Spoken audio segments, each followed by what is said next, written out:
안녕하십니까, 장대봉입니다.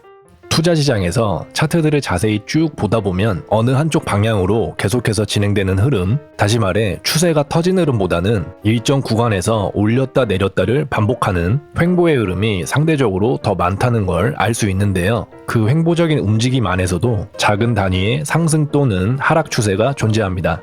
이번 영상은 이런 크고 작은 단위의 추세에서 유용하게 쓸 수 있는 패러렐 채널이라는 매매 도구에 대해서 다뤄보도록 하겠습니다. 보시는 차트는 비트겟 비트코인 선물거래 날봉 차트입니다. 여기 구간이 20년도, 21년도의 상승장 캔들들이고, 여기는 최근 1년이 넘는 기간 동안 하락장이 지속된 구간, 그리고 현재 구간입니다. 여기서 간단한 특징을 몇 개만 찾아보자면, 첫 번째, 추세가 크게 터져서 한쪽 방향으로 가는 기간보다 특정 가격대에 머무르면서 위아래로 움직이는 기간이 더 많고 길다는 것. 두 번째, 추세가 터지고 방향성이 정해졌다 할지라도 특정 가격대에서 머무르는 흐름은 반드시 나온다는 것. 보통 이것을 조정이라고 부르고, 크게 가격 조정과 기간 조정 두 가지로 나눌 수 있습니다. 세 번째, 조정 내에서도 방향성은 있다 정도로 꼽을 수 있습니다. 물론 더 많은 특징들이 있겠지만 이번 주제는 패러렐 채널의 사용법을 알기 위한 것이기 때문에 이 정도까지만 기억하고 계셔도 됩니다. 어떤 시간 프레임이든 방금 언급한 이런 세 가지의 특징들을 볼 수 있는데요. 차트를 4시간 봉으로 바꿔보겠습니다. 날봉 때와 마찬가지로 장대봉이 터진 곳도 있지만 상대적으로 조정의 흐름이 더 많이 보인다는 특징도 똑같고, 1시간 프레임으로 더 자세히 봐도 이런 특징들을 좀 더 자세히 볼 수 있는데요. 차트를 바다에 비유해 보겠습니다. 바다의 물결은 상대적으로 큰 파도가 치는 날보다는 잔잔하게 파도가 치는 날이 훨씬 더 많은데요. 사람들은 보통 잔잔한 파도 위에서 물놀이를 즐기고, 그게 익숙해지면 파도가 크게 칠 때 서핑 보드를 탈 수도 있습니다. 이번 영상에서 알려드릴 것이 바로 얕은 파도에서 물에 안 빠지고 노는 법이라고 생각하시면 됩니다.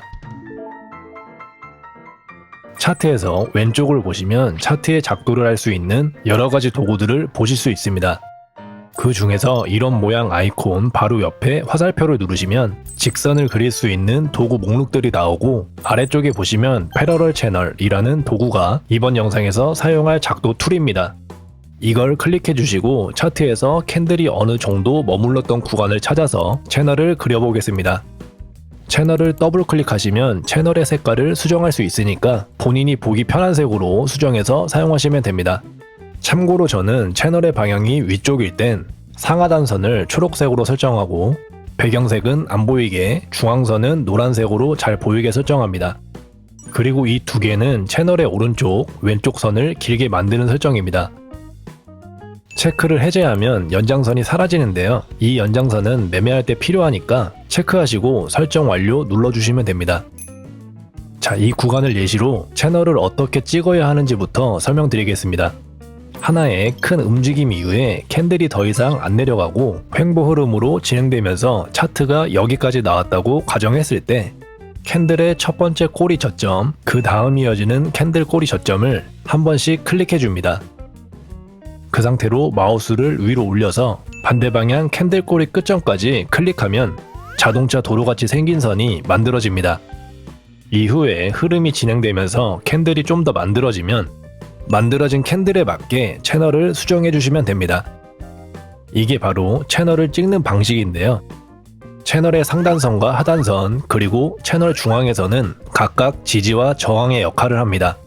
채널을 그렸을 때 특히 중앙선에서 캔들의 지지와 저항이 비교적 많이 작용을 한다면 그 채널은 어느 정도 신뢰도가 있다고 보시면 됩니다. 캔들들은 다양한 시각에서 크고 작은 채널들을 만드는데요. 위 예시 화면에서 보여드린 작은 단위의 상승 채널 뿐만 아니라 더 큰 단위의 하락 채널도 물론 찾을 수 있고, 또 그 안에서 또 다른 채널도 찾을 수 있습니다. 이런 식으로 지난 과거 차트에 채널을 그려보면서 과거의 채널들은 어떤 식으로 그려졌는지, 그 채널에서 어떤 무빙이 나왔는지를 관찰해보는 게 좋습니다. 채널의 선들이 지지 저항의 역할을 한다고 해서 채널의 상단에서는 무조건 숏, 하단에서는 무조건 롱, 이렇게 생각하시면 위험합니다. 예시에서 볼 수 있듯 채널은 언젠간 반드시 깨지게 돼 있기 때문입니다. 물론 채널의 상단에서 숏, 하단에서 롱을 도전해보는 것이 제일 기본적인 채널 매매 전략은 맞지만 채널만 믿고 매매를 하기보다는 캔들이 만들어지는 모양을 같이 참고하면서 쓰게 된다면 좀 더 근거 있는 포지션 진입 타점을 잡아볼 수 있는데요. 채널과 같이 쓰면 신뢰도가 올라가는 캔들 패턴은 해외에서는 불 플래그, 베어 플래그라고 불리는 깃발 형태의 패턴이 대표적입니다. 먼저 불 플래그, 베어 플래그 패턴부터 쉽고 간단하게 설명드리겠습니다. 큰 하락 이후에 캔들이 상승하는 모양의 채널을 그린다면 채널의 흐름이 끝났을 땐 하락의 방향으로 갈 가능성이 더 높은 패턴을 베어 플래그 패턴이라고 부릅니다. 반대로 캔들이 상승 이후에 하락 채널을 그린다면 채널이 끝났을 땐 추가 상승의 확률이 더 높은 패턴을 불 플래그 패턴이라고 부릅니다. 채널이 끝난 후에 진행되는 추가적인 움직임은 최소 채널 폭의 크기만큼 더 움직이거나 최대 채널 만들기 전까지의 올라온 길이만큼 더 움직이는 것이 플래그 패턴의 기본적인 이론입니다. 다만 이건 기본적인 이론일 뿐이니까 무조건적으로 맹신하시기보단 최소 채널의 폭 정도는 더 움직일 수도 있겠다 정도로 생각하시고 상황에 맞게 대응하는 것이 좋습니다. 23년 3월 12일 기준으로 진행되는 흐름에서 이 구간을 확대해서 보시면 하락의 흐름 안에 두 번의 베어 플래그 흐름을 찾을 수 있습니다. 자세히 보시면 채널 폭의 크기만큼 떨어지기도 하고 떨어진 크기만큼 한 번 더 떨어지는 구간도 볼 수 있습니다. 차트를 멀리서 봤을 때도 이런 패턴들을 찾을 수 있고요. 큰 흐름 안에 작은 흐름에서도 자세히 보시면 플래그 모양을 찾을 수 있습니다. 상승 흐름의 시작 후에 얼마 안 가서 하락의 채널을 그리는 이런 모양, 불 플래그의 예시 그림을 볼 수 있습니다. 그 이후 진행된 패턴에서도 불 플래그의 모습을 볼 수 있고요. 여기서 알 수 있는 사실은 시간 프레임이 크던 작던 플래그 패턴은 차트에서 정말 많이 나오는 패턴이라는 것입니다. 채널과 플래그 패턴의 조합을 잘 파악하면 매매에 있어서 정말 좋은 관점과 타점을 잡을 수 있습니다. 자, 지금 예시 화면을 보시면 상승 이후에 또 상승 채널을 만드는 흐름을 볼 수 있는데요. 일반 플래그 패턴과는 다르게 진행 중인 방향 그대로 상승의 채널을 만드는 이런 패턴도 플래그 패턴의 일종입니다. 진행 방향의 힘이 강할 때 생기는 현상으로 일반 플래그 패턴과 차이점을 말씀드리자면 일반 플래그 패턴은 흐름의 진행 속도가 잠시 느려집니다. 상승 중에 잠시 쉬었다가 다시 출발하는 느낌이 일반 플래그라면 이 패턴은 진행 흐름을 빠르게 가속화한다는 특징이 있습니다. 예시 화면을 보시면 채널 진입 전 캔들보다 채널을 상방 돌파할 때의 캔들 힘이 훨씬 강해 보인다는 걸 알 수 있습니다. 하방으로 가속화하는 플래그 패턴의 예시는 여기 구간을 보시면 확인할 수 있습니다. 화면을 좀 더 키워서 보면 하락 이후에 하락 채널을 그리는 모습을 볼 수 있습니다. 하락 채널을 진입하는 캔들의 힘보다 하락 채널을 빠져나갈 때의 캔들 힘이 훨씬 더 강하다는 걸 알 수 있는데요. 이런 과속화 플래그 패턴은 일반 플래그보다는 상대적으로 자주 나오는 편은 아니지만 추세가 강한 흐름에서 접할 수 있는 패턴이니까 잘 기억하시기 바랍니다. 모든 플래그 패턴들은 차트 흐름의 중간 지점에서 많이 발생합니다. 진행 중인 하나의 파동을 처음, 중간, 끝 이렇게 세 개로 나눈다면 흐름의 시작과 끝 부분을 제외한 나머지 구간에서 발생하는 것이 플래그 패턴의 공통 특징입니다. 흐름의 시작과 끝에서 나오는 패턴은 다이아고날이나 세기 같은 모양들이 있고 이런 모양들도 채널링을 할 수는 있지만 채널보다는 다른 부분을 참고하는 게 좋기 때문에 다이아고날이나 세기 같은 패턴은 다른 영상에서 다루도록 하겠습니다. 자, 채널을 썼을 때 매매의 기본은 채널의 하단에서는 롱이나 매수를 고려해보고 채널 상단에서는 숏이나 매도를 고려해보는 것이 제일 기본이 되는 밑바탕이 맞습니다. 하지만 매매는 실전이고 차트는 우리가 원하는 대로 움직이지 않기 때문에 추가로 알아야 할 것이 바로 페이크 무빙입니다. 23년 3월 15일 기준 15.5K부터의 흐름을 예시로 보겠습니다. 좀 더 자세히 보기 위해서 시간 프레임은 15분봉으로 바꾸겠습니다. 자, 지금은 캔들이 이미 나온 상태에서 보는 거라 쉽게 채널을 찾을 수 있지만 흐름이 아직 여기까지 나왔다면 채널링을 할 수 없는데요. 저 같은 경우는 이때 피보나치 되돌림을 사용해서 타점을 잡습니다. 피보나치는 이전 영상에서 자세히 설명드렸으니까 이번 영상 다 보시고 피보나치 영상도 꼭 같이 보시기 바랍니다. 이 구간은 이전 상승 파동 대비 0.618 되돌림인 걸 알 수 있는데요. 시작 지점과 고점 그 다음 되돌림까지 3개의 구간이 나온 상태라면 이 3개의 구간으로 채널을 찍어볼 수 있습니다. 다음 흐름을 보면 채널의 상단 부분에서 저항을 받는 걸 볼 수 있는데요. 채널 하단에서 상단까지 포지션을 잘 유지했다면 채널의 상단에서는 어느 정도 익절을 해주는 게 좋습니다. 채널 하단에서 상단까지의 구간은 약 8%의 차이가 나고 레버리지가 있는 선물 거래라면 결코 적은 수익률이 아닙니다. 만들어진 채널에서 지지나 저항 둘 중에 하나라도 3번 이상 발생하면 그 채널은 신뢰도가 있다고 보시면 됩니다. 이런 현상은 특히 단기 흐름에서 자주 나타나는 현상이고 채널을 잘 찾았다면 못해도 3번은 위아래 단타로 발라 먹을 수 있다는 겁니다. 이런 특성을 알고 단타를 치는 것과 모르고 아무 구간에서나 포지션을 들어가는 것은 아무래도 차이가 클 수밖에 없습니다. 자, 채널을 볼 때 가장 주의해서 봐야 할 곳이 바로 이런 곳입니다. 먼저 첫 번째 구간을 확대해서 보면 분명히 캔들은 채널을 이탈했었지만 다시 바로 채널을 복귀해서 올라가는 이런 흐름, 전형적인 페이크 무빙입니다.